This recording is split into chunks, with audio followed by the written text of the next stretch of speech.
Hi everyone, welcome back to our channel. First of all అందరూ ఎలా ఉన్నారండి? SSC GD constable 2024-25 నోటిఫికేషన్కి సంబంధించి 39,481 ఉద్యోగాలు అయితే ఉన్నాయి కదా. సో దీనికి సంబంధించి మనకి ఇంకా హార్డ్లీ 10 డేస్ మాత్రమే ఉంది. కొత్తగా అయితే ఏమీ చదవద్దు. ఇప్పటి వరకు చదువుకున్న దాన్ని జస్ట్ రివిజన్ చేయండి. కొంచెం ఎక్కువసేపే రివిజన్ చేయండి. అర్థమైందా? మీరు చదువుకున్న దాన్ని వీలైనంత ఎక్కువసేపే రివిజన్ చేయండి. ఎక్కువ గంటలు కేటాయించండి. ఎందుకంటే మనకి హార్డ్లీ 10 డేస్ మాత్రమే ఉంది. ఓకే, ఇప్పుడు ఇంకో విషయం ఏంటంటే మన టెలిగ్రామ్ ఛానల్లో మీకు దీనికి సంబంధించి ఏమైనా కరెంట్ అఫైర్స్ కావాలన్నా అవన్నీ మెటీరియల్ అయితే మన టెలిగ్రామ్ ఛానల్లో ఎప్పటికప్పుడు అప్లోడ్ చేస్తున్నాను. సో అవి మీరు ఫ్రీగా చదువుకోవచ్చు, యూజ్ అవుతాయి మీకు ఎగ్జామ్ పాయింట్ ఆఫ్ వ్యూలో. ఓకే, ఇక మెయిన్ టాపిక్లో ఒకసారి చూసుకున్నట్టయితే ఆంధ్రప్రదేశ్ వారికి ఈసారి అంత సేఫ్ స్కోర్ మెయింటైన్ చేయాలి. కట్ ఆఫ్ ఏమైనా పెరిగిద్దా అనేది ఒకసారి జాగ్రత్తగా చెప్తున్నా, జాగ్రత్తగా వినండి. అలాగే నెక్స్ట్ వీడియో తెలంగాణ వారికి కూడా చేస్తాను. ఇప్పుడు ఒకసారి చూసుకున్నట్టయితే మొన్న రిజల్ట్ రిలీజ్ చేశారు కదా డిసెంబర్ మంత్లో. ఎప్పుడు 2023లో నోటిఫికేషన్ రిలీజ్ చేస్తే 2024లో ఎగ్జామ్ పెట్టి మొత్తం ఫిజికల్ ఈవెంట్స్ మెడికల్ అంతా కంప్లీట్ చేసి డిసెంబర్లో రిలీజ్ చేయడం అయితే జరిగింది ఫైనల్ రిజల్ట్స్. సో అందులో కొంచెం కట్ ఆఫ్స్ ఎక్కువగానే ఉన్నాయి. అందులో కట్ ఆఫ్స్ ఎక్కువగా ఉన్నాయి కదా, సో దాన్ని బట్టి చాలామంది ఫ్రెండ్స్ అయితే అడుగుతున్నారు, బ్రదర్ ఈసారి ఎందుకని కట్ ఆఫ్స్ అంత ఇంక్రీజ్ అయినాయి అని. కట్ ఆఫ్స్ పెరగడానికి గల కారణాలు ఒకసారి ఏంటి అని చెప్తున్న జాగ్రత్తగా ఉండండి. ఫస్ట్ రీజన్ వచ్చేసి నెగిటివ్ మార్కింగ్ విధానం అండి. ఎగ్జామ్లో నెగిటివ్ మార్కింగ్ విధానం కొంచెం డ్రాబ్యాక్ అయిందని చెప్పుకోవచ్చు కట్ ఆఫ్ పెరగడానికి. సో నెగిటివ్ మార్కింగ్ విధానం ఒకసారి చెప్తున్న జాగ్రత్తగా ఉండండి. ఒక క్వశ్చన్ కరెక్ట్ అయితే 2 మార్కులు. ఓకే, అదే 4 క్వశ్చన్లు తప్పు చేసి ఉంటాయి కనుక 1 మార్క్ కట్ అయ్యింది. 8 క్వశ్చన్లు తప్పు చేస్తే 2 మార్కులు కట్ అవుతాయి. సో ఇక్కడ ఏమైందంటే ఎగ్జామ్ పాయింట్ ఆఫ్ వ్యూలో స్టూడెంట్ ఎలా ఆలోచించాడంటే ఆస్పిరెంట్, మనం క్వశ్చన్ కరెక్ట్ పెట్టామనుకో, అనుకోకుండా అది రైట్ అయిందంటే 2 మార్క్స్ వస్తాయి. తప్పు అయితే అంత 0.25 కట్ అయ్యేది. సో ఆ పాయింట్ ఆఫ్ వ్యూలో కొంచెం రిస్క్ అనేది తీసుకున్నారు. చాలామంది రిస్క్ తీసుకుని ఎక్కువ బిట్లే పెట్టారు. సో అదొక రీజన్. ఇంకా సెకండ్ రీజన్ వచ్చేసి యాక్చువల్గా జీడీ కానిస్టేబుల్ క్వాలిఫికేషన్ 10th క్లాస్ అయినప్పటికీ కూడా చాలామంది డిగ్రీ లేదా బీటెక్ చేసిన వాళ్ళు, గ్రాడ్యుయేషన్ పూర్తి చేసిన వాళ్ళు కూడా అప్లై చేస్తున్నారు. ఎందుకంటే బయట అన్ఎంప్లాయ్మెంట్ కొంచెం ఎక్కువగానే ఉంది. ఏదో ఒక జాబ్లో సెటిల్ అయిపోవాలన్న ఉద్దేశంతో ఎక్కువ మంది ట్రై చేస్తున్నారు. సో దాని కారణంగా హయ్యర్ క్వాలిఫికేషన్ ఉన్న వాళ్ళకి ఈజీగా క్రాక్ చేయగలుగుతున్నారు వాళ్ళకున్న నాలెడ్జ్తో. ఓకే, ఇక్కడ నెక్స్ట్ ఇంకో రీజన్ ఏంటంటే కట్ ఆఫ్ ఇంక్రీజ్ అవ్వడానికి. సో ఏంటంటే రీజనల్ లాంగ్వేజ్లో పేపర్ అయితే వచ్చిందండి. అర్థమైందా? మనకి తెలుగులో కూడా రాసుకుంటాకైతే ఎగ్జామ్ అవకాశం ఉంది కాబట్టి సో అది కూడా వన్ ఆఫ్ ది రీజన్ అనుకోవచ్చు. ఓకే, కట్ ఆఫ్ పెరగడానికి. సో మొత్తానికి రీజన్స్ అయితే ఇవి.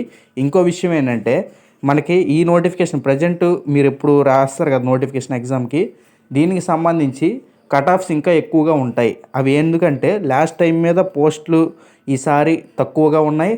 పైగా అప్లికేషన్ చేసిన వారి సంఖ్య ఎక్కువగా ఉంది లాస్ట్ టైం మీద. ఓకే, లాస్ట్ టైం పోస్టులన్నీ సుమారు 44,000 పోస్టుల దాకా ఉన్నాయి కదా. 44,000 పోస్టులకు గాను ఒక 48 లక్షల మంది అప్లై చేశారు. సో ఎగ్జామ్ అంత రాశారు. ఓకే, ఆ విషయం పక్కన పెడితే ఈసారి పోస్టులు వచ్చేసి కేవలం 39,481 పోస్టులే. ఓకే, ఇవి పెంచుతారా లేదా అన్నదైతే ఇప్పటి వరకు తెలియదు. వేకెన్సీస్ అయితే ఉన్నాయి. ఓకే, పెంచుతారా లేదా అనే దానిపై క్లారిటీ లేదు. పైగా లాస్ట్ టైం మీద ఈసారి అప్లై చేసిన వారు ఎక్కువ. లాస్ట్ టైం 48 లక్షల మంది అప్లై చేస్తే ఈసారి 52 లక్షల మంది అప్లై చేశారు. 4 లక్షల మంది అదనంగా ఉన్నారు. సో ఇదొకటైతే గుర్తుపెట్టుకోండి. ఇంకో విషయం ఏంటంటే నక్సల్ డిస్ట్రిక్ట్స్ అనేవి చేంజ్ అయినాయి. ఆంధ్రప్రదేశ్లో చూసుకున్నట్టయితే యాక్చువల్గా అంతకుముందు దాదాపు 6 నక్సల్ డిస్ట్రిక్ట్స్ దాకా ఉండేవి. బట్ ఈసారి అయితే 1 నక్సల్ డిస్ట్రిక్కే, అది అల్లూరి సీతారామరాజు. ఓకే, ఇక్కడ వాళ్ళకి అఫీషియల్ నోటిఫికేషన్లో మనకి ఇచ్చారు. ఒకసారి మీకు అది కూడా చూపిస్తాను. ఒకసారి క్లారిటీగా చూసుకున్నట్టయితే ఆంధ్రప్రదేశ్ వారికి నక్సల్ డిస్ట్రిక్ట్ వచ్చేసి కేవలం అల్లూరి సీతారామరాజు డిస్ట్రిక్ట్ ఉంది కదా, అది మాత్రమే నక్సల్ డిస్ట్రిక్ట్స్. రిమైనింగ్ ఆంధ్రప్రదేశ్లో ఉన్న జిల్లాలన్నీ కూడా జనరల్ డిస్ట్రిక్ట్స్లోకే వస్తాయి. అంతేగాని ప్రజెంట్ బ్రదర్ మేము లాస్ట్ టైం వచ్చేసి విజయనగరంలో ఉన్నాం, వైజాగ్లో ఉన్నాం, మాది వచ్చేసి అప్పుడు నక్సల్ డిస్టిక్, మరి ఇప్పుడు జనరల్ అంటే ఎస్ ఇప్పుడు మీరు జనరల్ కిందకి వస్తారు. ఓన్లీ అల్లూరి సీతారామరాజు మట్టికే నక్సల్ కిందకైతే ఉంది. ఓకే, ఇక నెక్స్ట్ తెలంగాణ. ఇక్కడ 9వ నెంబర్ చూడండి, తెలంగాణ వారిది ఇచ్చారు. తెలంగాణలో కూడా అంతకుముందు కొన్ని ఎక్కువ జిల్లాలే ఉండేవి. బట్ ఏంటంటే ఇప్పుడు చేంజ్ చేసి నక్సల్ డిస్ట్రిక్ట్స్ కింద ఓన్లీ భద్రాద్రి, కొత్తగూడెం, ములుగు ఈ 2 డిస్టిక్లు మాత్రమే నక్సల్ డిస్ట్రిక్ట్స్. రిమైనింగ్ అన్ని జనరల్ డిస్ట్రిక్ట్సే. సో ఇలా జరగడం వల్ల ఏంటంటే జనరల్ డిస్ట్రిక్ట్స్లో కట్ ఆఫ్ అనేది ఇంకా ఆటోమేటిక్గా ఇంక్రీజ్ అయ్యింది. నక్సల్ డిస్ట్రిక్ట్స్లో అయితే అలాగే ఉంటుంది. చెప్పాలంటే ఇంకొంచెం తక్కువే ఉండొచ్చు నక్సల్ డిస్ట్రిక్ట్స్లో కట్ ఆఫ్ అనేది. సో ఇదొకటైతే గుర్తుపెట్టుకోండి. చూసుకున్నట్టయితే ఆంధ్రప్రదేశ్ ఫీమేల్ క్యాండిడేట్స్కి సంబంధించి కట్ ఆఫ్ వీడియో ఒకసారి చూసుకుందాం. ఇదేంటంటే మొన్న డిసెంబర్లో రిజల్ట్స్ అయితే రిలీజ్ చేశారు కదా. 2023లో నోటిఫికేషన్ వదిలి 2024లో ఎగ్జామ్ పెట్టి తర్వాత ఎలక్షన్స్ అయిన తర్వాత పీఈటీ అండ్ పిఎస్టీ పెట్టి ఫైనల్గా రిజల్ట్ అయితే రిలీజ్ చేశారు కదా. అప్పుడు ఫైనల్లో పెట్టిన కట్ ఆఫ్, ఈ కట్ ఆఫ్ మనం ఇప్పుడు డిస్కస్ చేసుకునే కేటగిరీ వైజ్ కట్ ఆఫ్లు బట్టి ఈ కట్ ఆఫ్ని దాటి ఈ కట్ ఆఫ్ ఉన్న వాళ్ళకే జాబులు వచ్చినాయి, ఎందుకంటే తక్కువ ఉన్న వాళ్ళకి జాబులు రాలా. అర్థమైందా? సో ఒకసారి చూసుకున్నట్టయితే area, category, PET and PST final cut off.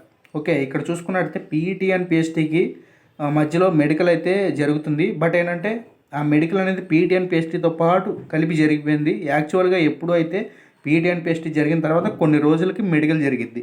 Okay, but ఏంటంటే మొన్న కొంచెం టైం లేక లేట్ అయింది కాబట్టి process PET and PST medical కలిపి కంప్లీట్ చేయడం అయితే జరిగింది. సో ఇదొకటైతే గుర్తుపెట్టుకోండి. ముందుగా చూసుకున్నట్టయితే జనరల్ డిస్ట్రిక్ట్స్ ఈడబ్ల్యూఎస్ కేటగిరీ 78.52566 కటా పెట్టడం అయితే జరిగింది. బీఎస్ఎఫ్ జాబ్ అయితే వచ్చింది. ఈసారి మీరు 90 మార్క్స్ అనేవి సేఫ్ స్కోర్ చేయాల్సిన అవసరం అయితే ఉంది. 90 మార్క్స్, అర్థమైందా? ఇక next Naxal districts EWS category చూసుకున్నట్టయితే 63.30994 కట్ ఆఫ్ ఉండడం అయితే జరిగింది. మీరు ఇదే మార్కులు తెచ్చుకున్నా పర్లేదు, కొంచెం పెంచుకుని తెచ్చుకున్నా పర్లేదు, ఎందుకంటే మనకి నక్సల్ డిస్ట్రిక్ట్స్ అయితే చేంజ్ అయినాయి కాబట్టి. సో ఇదొకటైతే గుర్తుపెట్టుకోండి. సేమ్ మీకు ఇక్కడ ఏంటంటే నక్సల్ డిస్ట్రిక్ట్ వాళ్ళకి ప్రాబ్లం ఉండదండి పెద్ద కట్ ఆఫ్ల్లో. జనరల్ డిస్ట్రిక్ట్స్ వాళ్ళకి కట్ ఆఫ్లో ప్రాబ్లం అవుతుంది. అర్థమైందా? ఇక జనరల్ డిస్ట్రిక్ట్స్ ఎస్సీ కేటగిరీ చూసుకున్నట్టయితే 85.75927 కట్ ఆఫ్ పెట్టడమే జరిగింది. ఇందులో ఒకసారి చూసుకున్నట్టయితే బీఎస్ఎఫ్ జాబ్ అయితే వచ్చింది. ఈసారి వచ్చేసి ఒక 100 మార్కులు తెచ్చుకుంటే బెటర్ వీళ్ళు. ఓకే, జనరల్ డిస్ట్రిక్ట్లో ఉన్న వాళ్ళు. అలాగే నక్సల్ ఎస్సీగా వారికి చూసుకున్నట్టయితే 58.01467 కట్ ఆఫ్ పెట్టడమే జరిగింది. సేమ్ ఇదే తెచ్చుకున్నా పర్లేదు, కొంచెం మంచి జాబ్ కావాలంటే ఎక్కువ తెచ్చుకున్నా పర్లేదు. అర్థమైందా? ఇక జనరల్ ఎస్టీ కేటగిరీ వారికి చూసుకున్నట్టయితే 94.81503 కట్ ఆఫ్ పెట్టడమే జరిగింది. బీఎస్ఎఫ్ జాబ్ అయితే వచ్చింది. ఈసారి ఏంటంటే ఒక 105 మార్కులు ప్లస్ తెచ్చుకుంటాకైతే చూడండి మీరు. ఇది ఎవరైతే ఉన్నారో జనరల్ ఎస్టీ కేటగిరీ వారు 105 మార్కులు ప్లస్ అంటే దగ్గరగా 110 మార్కులు ప్లాన్ చేసుకోండి మీరు. ఇక next Naxal districts ST category వారికి చూసుకున్నట్టయితే 77.33614 కట్ ఆఫ్ పెట్టడమే జరిగింది. సో ఇక్కడ మీరు కొంచెం 80 తెచ్చుకున్నా పర్లేదు, లేదంటే ఇలా చూసుకున్నా పర్లేదు. బీఎస్ఎఫ్ జాబ్ అయితే వచ్చింది. ఈసారి ఒక 80కి ప్లాన్ చేసుకోండి. నక్సల్ డిస్ట్రిక్ట్సే కాబట్టి మీకు మంచి జాబ్ వస్తుంది మీకే. ఇక నెక్స్ట్ జనరల్ డిస్ట్రిక్ట్స్ ఓబీసీ వారికి చూసుకున్నట్టయితే 105.68508 కట్ ఆఫ్ పెట్టడమే జరిగింది. బీఎస్ఎఫ్ జాబ్ వచ్చింది. ఈసారి నియర్లీ 120కి ప్లాన్ చేసుకోండి. 120 మార్కులకి ప్లాన్ చేసుకోండి ఎవరైతే జనరల్ ఓబీసీ ఫీమేల్ క్యాండిడేట్స్ ఉన్నారో. అర్థమైందా? ఇక నెక్స్ట్ నక్సల్ డిస్ట్రిక్ట్స్ ఓబీసీ వారికి చూసుకున్నట్టయితే 100.63604 కట్ ఆఫ్ పెట్టడమే జరిగింది. సేమ్ ఇదే మార్కులు తెచ్చుకున్న ఈసారి ఏం ప్రాబ్లం ఉండదు. కాదు మంచి జాబ్ కావాలనుకుంటే కనుక కొంచెం ఎక్కువ తెచ్చుకోండి. ఓకే, ఇక జనరల్ ఓపెన్ కేటగిరీ చూసుకున్నట్టయితే 100.55430 కట్ ఆఫ్ పెట్టడమే జరిగింది. బీఎస్ఎఫ్ జాబ్ వచ్చింది. ఈసారి ఒక 115 మార్కులు తెచ్చుకుంటే ప్లాన్ చేసుకోండి. ఓకే, కట్ ఆఫ్ అనేది ర్యాపిడ్గా ఇంక్రీజ్ అవుతుంది. 115 మార్కులు తెచ్చుకుంటే ప్లాన్ చేసుకోండి ఈసారి. అలాగే నక్సల్ డిస్ట్రిక్ట్స్ ఓపెన్ వచ్చేసి 98.42198 కట్ ఆఫ్ పెట్టడమే జరిగింది. బీఎస్ఎఫ్ జాబ్ అయితే వచ్చింది. ఈసారి ఇలా తెచ్చుకున్నా పర్లేదు, ఒక 100 తెచ్చుకున్నా ఇంకా బెటర్. అర్థమైందా? ఇక నెక్స్ట్ ఆంధ్రప్రదేశ్ మేల్ క్యాండిడేట్స్కి సంబంధించి కట్ ఆఫ్ వివరాలు అయితే ఒకసారి చూసుకుందాం. ఇది general districts category EWS final cut off వచ్చేసి 86.97879 కట్ ఆఫ్ పెట్టడమే జరిగింది. బీఎస్ఎఫ్ జాబ్ అయితే వచ్చింది. ఈసారి వచ్చేసి ఒక 100+ అయితే ఉండాలి బ్రదర్. 100+ లేనిదే కష్టం.